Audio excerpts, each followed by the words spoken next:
Behold, a 1970 something John Deere 350B. Crawler, they call it. Front end loader, excavating arm in the back. Track, like tank. 3-cylinder diesel, 42 horsepower rated when new in 1970 something. Astounding power. Hydraulic, wild power.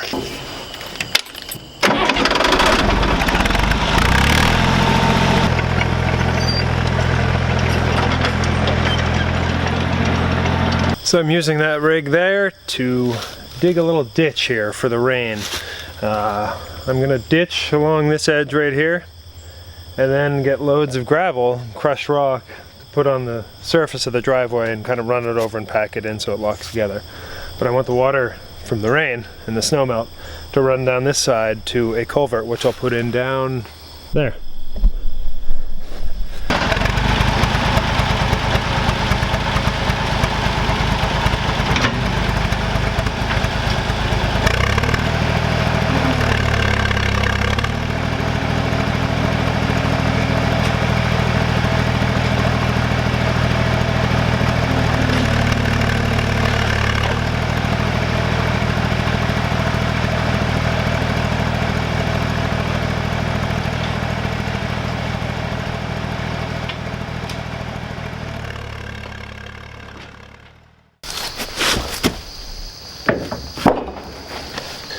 Primitive man could do it, I can do it. Not that the Egyptians were primitive, just a long time ago.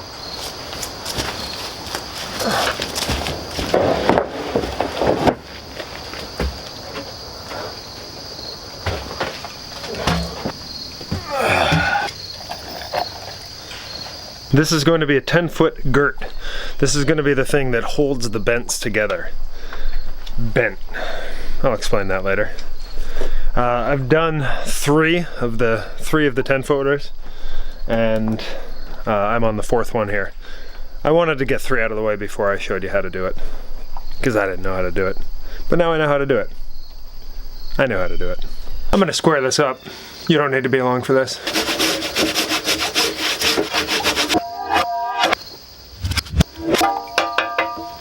Un, deux, trois. Here's what I'm making. Very simple. Just a couple brace pockets here. Oops. Giddy up.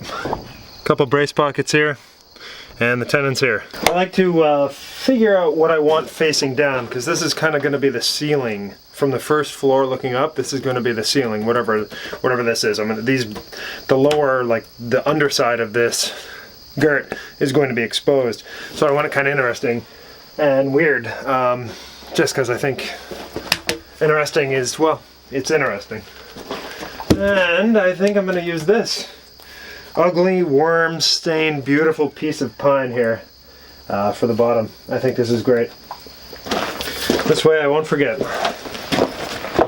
I've got kind of a small brain, so it's difficult to keep track of what my plans are. I hope you don't mind this shirt. I'm wearing it for the power. You know, the power that I need to complete this task. Sorry.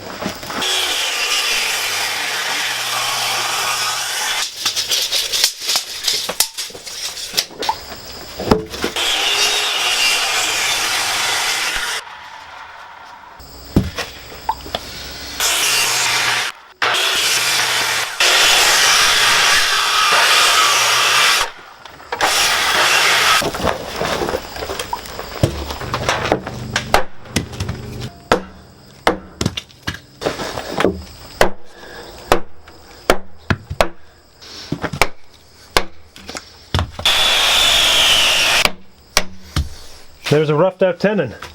Now, the fun part of timber framing.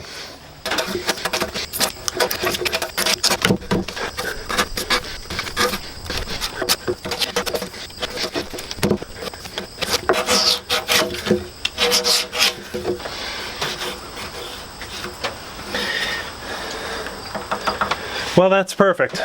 I want to leave it a little tight because these are still green and they're probably going to shrink just a little bit.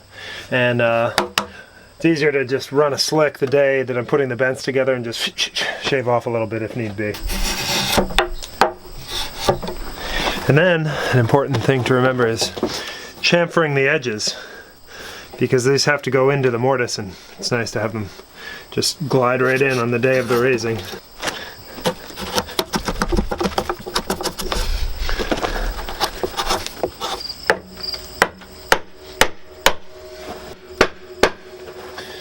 That cleans up the tear out the chain mortiser normally leaves.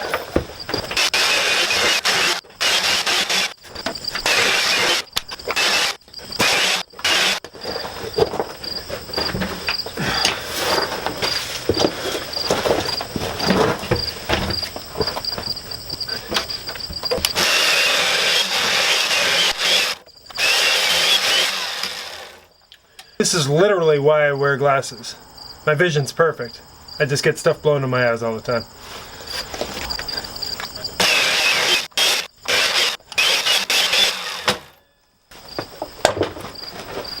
That's pretty darned efficient.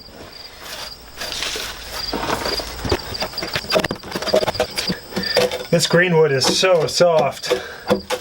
I can just row this and just peel off all the detritus I need for this brace pocket. Nice little tester. Well, there it is. The fourth and final girt for the front part of the house. Now I gotta load them onto the forks here. Stack them on the front lawn, because that's how I roll now. Just anywhere. Look, little locust serving tray. Gotta do a little client work on the side, pay the bills.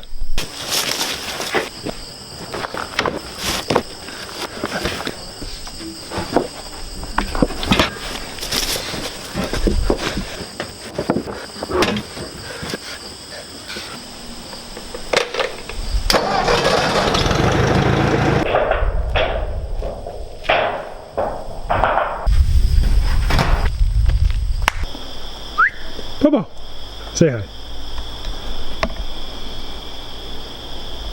So I spent all of Tuesday working on the driveway, putting in this upslope ditch, and it came out pretty well.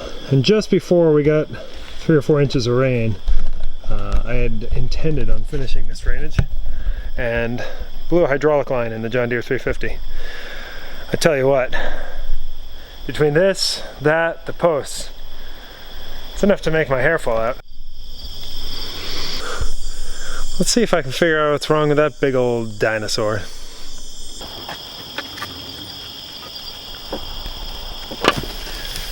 Well, there's a connection there that appeared to come apart. Keep my fingers crossed and hope that's it. Let's see.